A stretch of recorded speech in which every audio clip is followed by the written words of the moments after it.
get your mo.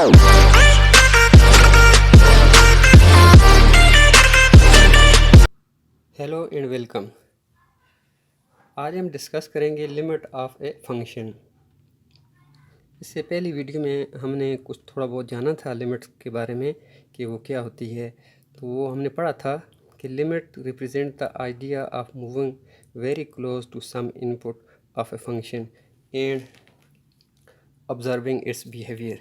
कि limit से हमें फंक्शन के बिहेवियर के बारे में पता चलता है, जो उसकी कर्व के बिहेवियर के बारे में हमें पता चलता है। आज हम इसकी डेफिनेशन डिस्कस करेंगे। एक इनफॉर्मल वे से है और एक डेफिनेशन है फॉर्मल वे से है। इनफॉर्मल वे से डेफिनेशन क्या है? Let f of x be a function defined on interval that contain x equals to a except possibly at x equals to a, then we say that limit x approaches to f of x equals to L.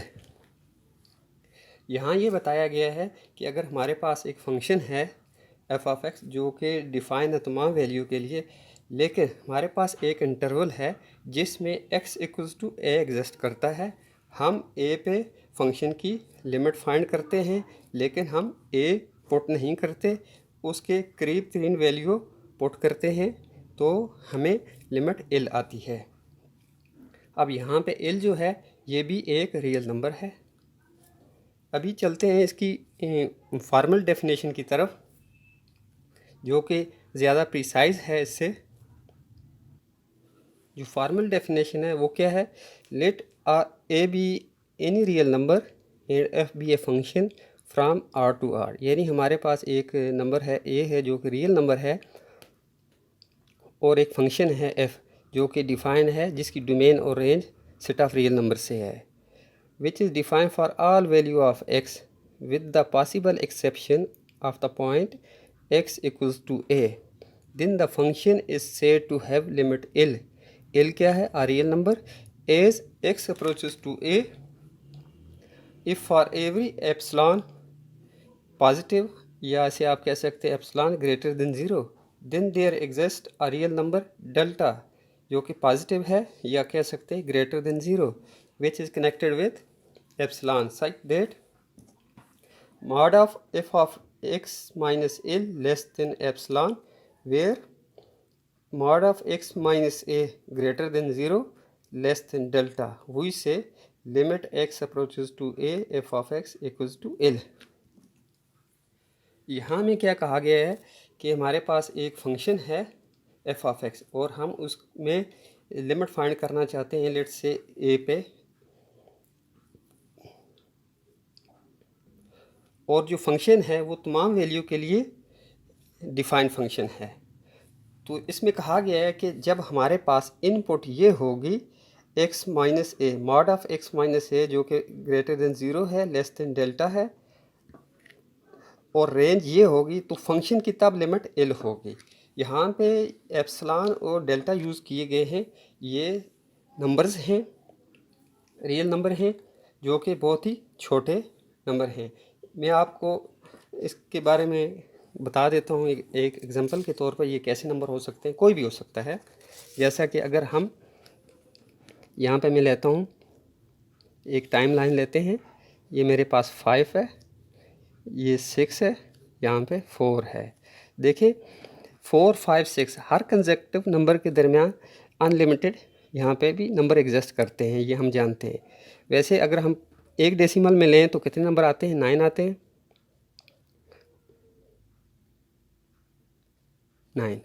अब epsilon में suppose कर लेते हैं ये वाला number लेता हूँ, ये वाला, ये आपको नज़र आ रहा होगा, जो कि 5 के बहुत ही ज़्यादा करीब है लेफ़्ट साइड से। इसी तरह राइट साइड से 1, 2, 3, 7, 8, 9, या ये हो सकता है, ये राइट साइड पे आप देख सकते हैं 5.1, यानी 5.1 इसमें, और 5 में कितने का डिफर आ रहा है?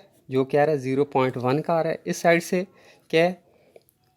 1.4.99 कह दें, और ये 5 है, तो डिफर कितने का आ रहा है? यहाँ पे 0.01 का आ रहा है, डिफर आ रहा है। ये जो 0.01 या ये 0.1 है, ये एप्सिलॉन या डेल्टा की वैल्यू हो सकती है, या इसके अलावा भी कोई हो सकती है जो 5 के बहुत ही ज़्यादा करीब हो। ये बहुत ही माइनर नंबर्स हैं। अब ग्राफ की मदद से हम इसे समझेंगे ये क्या कहा गया है। पहले ये जानेंगे कि ये जो इनपुट है ये इनपुट क्या है और ये आउटपुट हमारे पास क्या है।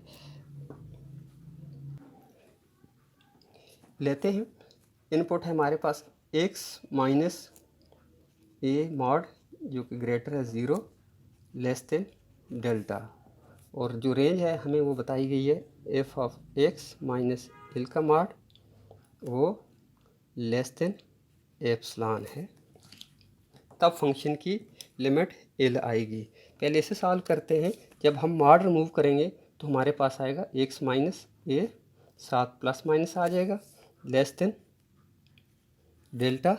तो इसे हम लिखेंगे it implies that x minus A equals होगा लेस देन होगा डेल्टा से, और नेगेटिव के लिए भी लिखते हैं माइनस इंटू एक्स माइनस ए, ये लेस देन होगा डेल्टा से। यहाँ से x की वैल्यू आ जाएगी होगी less than x less than a plus delta, और यहाँ से हम -1 से मल्टीप्लाई करेंगे, इनइक्वालिटी अपना साइन डायरेक्शन चेंज कर देगी। तो ये हो जाएगा x माइनस ए ग्रेटर देन माइनस डेल्टा। यहाँ से x की वैल्यू क्या आ जाएगी हमारे पास, x ग्रेटर देन ए माइनस डेल्टा आ जाएगी। यानी जब हमारे पास इनपुट ये होनी चाहिए तो उस वक्त लिमिट फंक्शन की एल आएगी। तो इनपुट को हम ऐसे भी लिख सकते हैं x belongs to a plus delta और ए माइनस डेल्टा, इस इंटरवल में x एग्जिस्ट करेगा और वो a भी इसी इंटरवल में हो।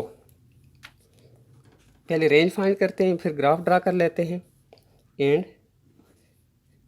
F of x minus L mod less than epsilon, it implies that plus minus F of x minus L less than epsilon. तो इसे लिखेंगे it implies that F of x minus L ये less than epsilon. फिर negative के लिए करते हैं minus into F of x minus L, ये क्या हो जाएगा लेस देन एप्सिलॉन। यहाँ से एफ ऑफ x हो जाएगा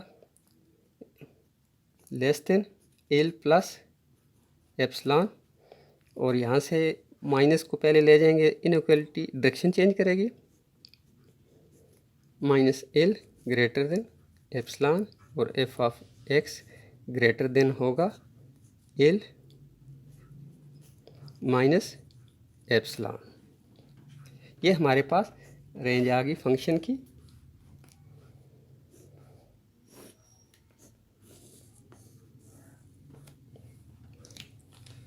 तो हम कहेंगे ये इनपुट होगी और ये रेंज होगी, तब फंक्शन की लिमिट एल होगी। अब इसे ग्राफ पे ड्रा करते हैं। ये हमारे पास ग्राफ है, ये डोमेन है जो कि अभी हमने फाइंड की है, और ये रेंज थी कि जब डोमेन ये होगी रेंज ये होगी तो फंक्शन की लिमिट उस वक्त एल थी। सपोज़ हम कर लेते हैं कि वो जो पॉइंट है ए है वो इस इंटरवल में एग्जिस्ट करता है और उसका ग्राफ कुछ ऐसे बनता है, ये एल लिमिट आ गई। तो हमने ये डेफिनेशन में पढ़ा ये जो ए है वो इस इंटरवल में लाई करता है। तो हम सपोज़ कर लेते हैं कि वो वैल्यू ये बनती है एक ए माइनस डेल्टा, और दूसरी वैल्यू बनती है ये वाली ए प्लस डेल्टा बनती है।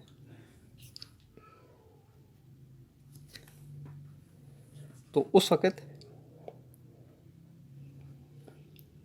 जब इनपुट हमारे पास थी ए माइनस डेल्टा तो आउटपुट हमारे पास थी L minus epsilon, L minus epsilon. जब इनपुट हमारे पास ये थी तो आउटपुट हमारे पास क्या बनती थी, हम कहेंगे वो बनती थी एल प्लस एप्सिलॉन। ये हमारे पास एक फंक्शन है एफ ऑफ एक्स फंक्शन है। यहाँ पे ये गैप आपको काफ़ी नज़र आ रहा है, ये समझाने के लिए है। हालांकि ये एप्सिलॉन बहुत ही छोटी वैल्यू है, जैसा कि मैंने आपको अभी बताई थी यहाँ पे कि ये 5 पे अगर हम ए 5 के इक्वल है तो एप्सिलॉन की डेल्टा की यहाँ वैल्यू क्या बनती है 5.1 आ गई है, यानी 0.1 इसकी वैल्यू बनती है। तो ग्राफ पे मैं समझाने के लिए आपको ये थोड़ा बड़ा नज़र आ रहा है। अभी डेफिनेशन को दोबारा देखते हैं। उसमें ये बताया गया है कि हमारे पास एक नंबर ए है जो एक इंटरवल में एग्जिस्ट करता है, इस इंटरवल में एग्जिस्ट करता है, तो उस वक्त उस फंक्शन की लिमिट एल है। तो कैसे एल है, जो ही हम लेफ़्ट साइड से राइट की तरफ अप्रोच करेंगे, ए की तरफ अप्रोच करेंगे, तो फंक्शन की लिमिट क्या होगी, यहाँ से एल की तरफ अप्रोच करने लग जाएगी। इसी तरह राइट साइड से अगर हम ए की तरफ अप्रोच कर रहे हैं तो फंक्शन की लिमिट ऊपर से डाउन आना शुरू हो जाएगी और वो एल के करीब आके रुकेगी। आप देख लें, अगर मैं यहाँ ग्राफ एक और पॉइंट लेता हूँ तो हम क्या करें, एल की तरफ यहाँ से मूव करें। इसी तरह अगर हम यहाँ से एक लेते हैं तो आप देख सकते हैं कि हम एल की करीब पहुँच रहे हैं। तो इससे हमें कर्व का बिहेवियर मालूम हुआ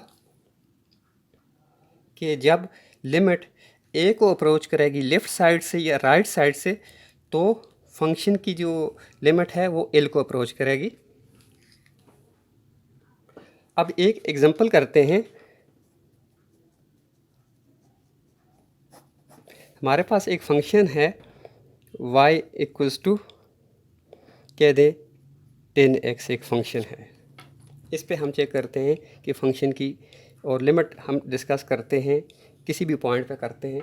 तो लेट्स से हम ए पे ही करते हैं, इसी पे करते हैं 8x equals to x approaches to a पे करते हैं हम फंक्शन की लिमिट। इसके लिए हम टेबल बना लेते हैं। ए पे हम लिमिट डिस्कस कर रहे हैं तो a माइनस डेल्टा, तो फंक्शन में पुट करेंगे तो यहाँ पे आ जाएगा 10 इंटू ए माइनस डेल्टा आ जाएगा। जब इनपुट हम a देंगे तो फंक्शन में पुट करेंगे क्या आ जाएगा 10a आ जाएगा। तो जब हम इनपुट देंगे a प्लस डेल्टा तो हमारे पास क्या फंक्शन देगा 10 इंटू ए प्लस डेल्टा। अभी हम इसका ग्राफ भी बना लेते हैं। अभी हमने जो ग्राफ बनाया था उसी तरह का हमने बनाया है ग्राफ। अगर हमारे पास एक फंक्शन एफ ऑफ एक्स है तो ए पे हम लिमिट फाइंड करते हैं तो वो एल के इक्वल आती है। लेकिन अभी हमने यहाँ पे फंक्शन को चेंज कर दिया है। एग्जांपल के तौर पे y इक्वल्स टू 10x, तो हम यहाँ पे लिखते हैं y इक्वल्स टू 10x कि ये 10x का ग्राफ है सपोज करते हैं। तो अगर ये एफ ऑफ एक्स का ग्राफ है तो वो कुछ ऐसा बनेगा। ये पॉइंट हमारे पास ये बनता है, ये वाला पॉइंट ए और एल ये बन जाएगा। इसी तरह ए प्लस डेल्टा और एल प्लस एप्सिलॉन ये बनेगा एफ ऑफ एक्स का ग्राफ बनेगा। जब हम फंक्शन ये लेंगे तब क्या होगा, इनपुट अगर हम ये देते हैं ए माइनस डेल्टा दी तो हमें आउटपुट मिली 10 into a minus delta. Output epsilon, sorry यहाँ पे एप्सिलॉन ही आता है, एप्सिलॉन क्यों हम फंक्शन में पुट किया, सॉरी ये 10 प्लस डेल्टा ही आता है। अब देखें जब हमने इस फंक्शन में इनपुट a प्लस डेल्टा दी तो आउटपुट हमें क्या मिली 10 इंटू ए माइनस डेल्टा मिली।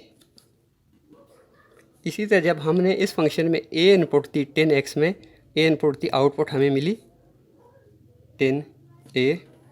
और जब हमने input the a plus delta इस फंक्शन पे तो हमें आउटपुट मिली 10 इंटू ए प्लस डेल्टा मिली। यहाँ पे डेफिनेशन में हमने पढ़ा था कि डेल्टा और एप्सिलॉन एक दूसरे के साथ कनेक्टेड हैं। इसका क्या मतलब है, इसका ये मतलब है कि हम a माइनस डेल्टा इसकी अगर वैल्यू चेंज करते जाएंगे तो ये ऑटोमेटिकली ये चेंज होता जाएगा L माइनस एप्सिलॉन। क्यों चेंज होगा? ये फंक्शन पर डिपेंड करता है कि फंक्शन उसे कैसे प्रोसेस करेगा और क्या आंसर देगा। जब इनपुट आप इसकी जगह कुछ और देंगे, a माइनस, फ़र्ज़ सपोज करते हैं कि हम a की जगह 5 लिखते हैं और a माइनस एप्सिलॉन है, ये आता है 4.8 आता है। तो जब हम 4.8 पुट करते हैं, यहाँ पे आंसर आता है, ये 7 कह दें, इसे कह दें 6.5 आंसर आता है। जब हम इसे चेंज करेंगे 4.9 करेंगे, ये 6.5 से इंक्रीज़ हो जाएगा, ये सपोज ये 6.8 हो जाएगा। यानी इसकी वैल्यू चेंज करने से हम जितना ए के करीब जाते जाएंगे, ये भी चेंज होता जाएगा। उम्मीद है आपको समझ आ गई होगी। वीडियो कैसी लगी तो लाइक करें, चैनल को सब्सक्राइब करें। शुक्रिया।